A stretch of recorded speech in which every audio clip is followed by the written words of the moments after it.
to the entertaining Talking Sports. What is going on, football fans? Back at it with another New York Giants video. And yes, we're talking about Leonard Williams again. But pretty big news broke out, I think, late last night about Leonard Williams and the contract per Dan Dugan. Dugan used to report for one of the local newspapers in New York. I forget which one it was, but he now works for The Athletic and came out with a story in which I received the quotes today about Leonard Williams and the contract negotiations and how the New York Giants and Leonard Williams are not even close. Now, before you guys panic, like Dan Dugan goes on to say, and we're going to pull up the quote, this could accelerate quickly, and he may very well be a New York Giant before the deadline. The tag deadline is March 9th. That is when the New York Giants, if they cannot work out a contract extension, will have the option to franchise tag or transition tag, whichever one they decide to do, Leonard Williams before he potentially hits the open market on March 17th. And if he hits the open market, yeah, if the Giants can't work out a contract, it's more than likely, if they don't tag him, he could very well be playing somewhere else. It only takes one team to overpay.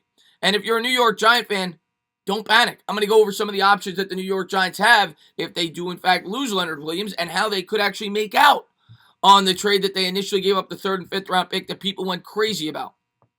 First things first, at a bare minimum, if the New York Giants lose Leonard Williams, they will absolutely get a 3rd round comp pick. There is no way they're going to exceed that with another free agent at the position that Leonard Williams plays. Leonard Williams, if the Giants lose him, is going to make $20 or $21 million on a 4-year contract. So the Giants would be picking similar to where they got Matt Parrott last year with the comp pick they received for Landon Collins when Gettleman let him walk. That is at a bare minimum. Of course, we gave up an early 3rd round pick and a 5th round pick, but I'm going to get into how the New York Giants potentially could even get more back for Williams than they initially gave up to get him. Now, of course, in a perfect world, and what I'm hoping for as a Giants fan, because I believe Leonard Williams is very valuable to this defense, we retain Leonard Williams. That's still what I'm rooting for. I want it to be on a fair deal.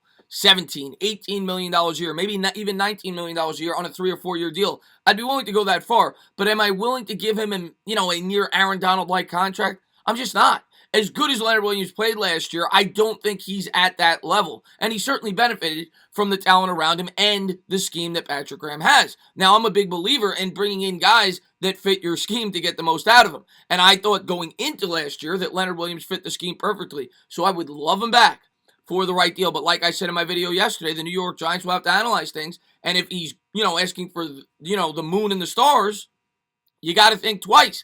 Now, like I said, the Giants do have the option to franchise tag him. And I'm going to get more into that in a second. But first, I want to pull up some of the quotes for you guys. This being the first. Although the Giants currently have the upper hand with exclusive negotiating rights, got this from GiantsWire.com, Dan Dugan of The Athletic reports that the two sides aren't even close on a new contract. The Giants will use the next 2 weeks to try to sign Leonard Williams to a long-term contract. A source said that the sides aren't close to an agreement, but it's still early, and things can move fast in negotiations. And like I said, if this is not sewn up by March 9th, I think it is in the Giants' best interest to franchise tag Leonard Williams. I don't think they have a choice in the matter because you could still trade him. You're still able to work out a potential long-term deal, or it is entirely possible that Leonard Williams may actually want to play on the franchise tag, knowing that the market is less this year. He would get $19.4 million fully guaranteed, and then he'd be able to hit the open market the following year if he had a really strong year with the New York Giants. But for those of you hoping that Leonard Williams will take a hometown discount with the New York Giants, don't bank on it. And I never thought that this would be the case. Leonard Williams, when he first got here, last year when he got franchise tagged, he was fighting for every penny that he could get. And I always say it, I can't blame him. Leonard Williams, this is a business at the end of the day. This guy's going out there putting his body on the line. This is really the one time in his career where he has an opportunity to cash in and get a huge contract. So I can't blame Leonard Williams at all for trying to get what he can. This also came out. Yes, Williams has enjoyed his time with the Giants, but don't expect any hometown discounts. If he signs with the Giants before free agency begins on March 15th, they will need to give him an offer in the same range of Buckner and Jones. And Buckner and Jones got $20 or $21 million a year. And as a Giants fan, you have to ask yourself, with the cap the way it is, would you be willing to give him a 3, 4, 5-year contract in that range of $20 to $21 million? My guess is Dave is going to stay strong. Dave has a history of doing this. And Dave, when he's done this in the past, it's proven to be right. Of course, the fans of the teams that he did it with went nuts when he did it. But when he let Josh Norman go from the Carolina Panthers, I think that worked out pretty well. You saw what he did with Washington. Washington then again signed our free agent, in which I thought they overpaid when they did it, with Landon Collins. We got a comp pick. People argued maybe we should have traded him in season. Maybe we could have got a second or third round pick. But regardless, he made the right decision in not signing Landon Collins to the contract that he got. Evidence is there are rumors now that Washington is even debating cutting him this year to try to free up some salary cap, and he has certainly not performed at the level that contract indicates. So I think Dave's going to play hardball. I don't think he's going to come with an empty open checkbook.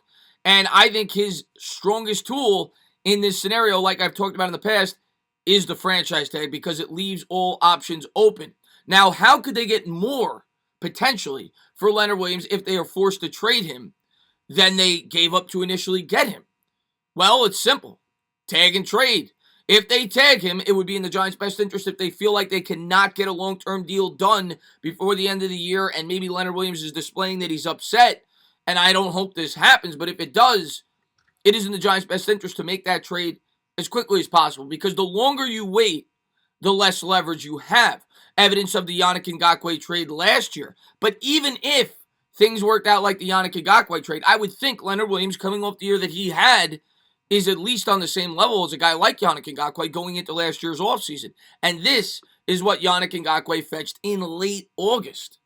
The Vikings sent a second-round pick in 2021 and a conditional fifth-round pick in 2022 to land Yannick Ngakoue from the Jaguars in late August.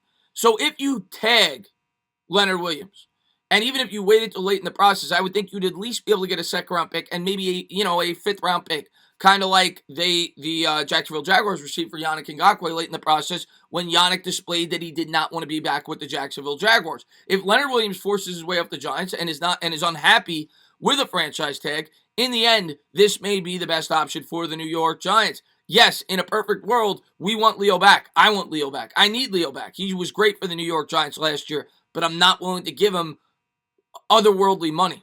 I'm just not. Because throughout his career, he's not proven to be an otherworldly player. Last year, he was. And I'd be willing to give him $18 or $19 million, which is a lot of money. Going into last year, his market was probably around the $14 or $15 million range. A lot of people were outraged that the New York Giants franchise tagged him for $16.5 million. Now you're talking about a decreased market, so players are actually worth less this year than they were the previous year, and you're still talking about giving him a $4 to $5 million raise per year. That would be in Leo's best interest, in my opinion, for long-term security to sign a 4-year, $18 million, maybe even $19 million per year deal. But if he's looking for $21 or $22 million, I can't blame Dave Gettleman and the New York Giants for playing hardball. But what I will suggest that I think they should absolutely do is tag this guy. Don't let it go past March 9th if you can't work out a deal. You franchise tag Leonard Williams, and it gives you the option to still negotiate with him, potentially to still let him play out on the tag like he did this year, or if he's displaying that he's unhappy and trying to force his way off the team, which may or may not be the case, to try to get more money long term, you trade him, and you get a deal similar to what the Jacksonville Jaguars got for Yannick Ngakoue. But that's my take on it. As always, guys, if you liked what you watched, please subscribe. Drop a comment. Maybe give me a little thumbs up. Cheers.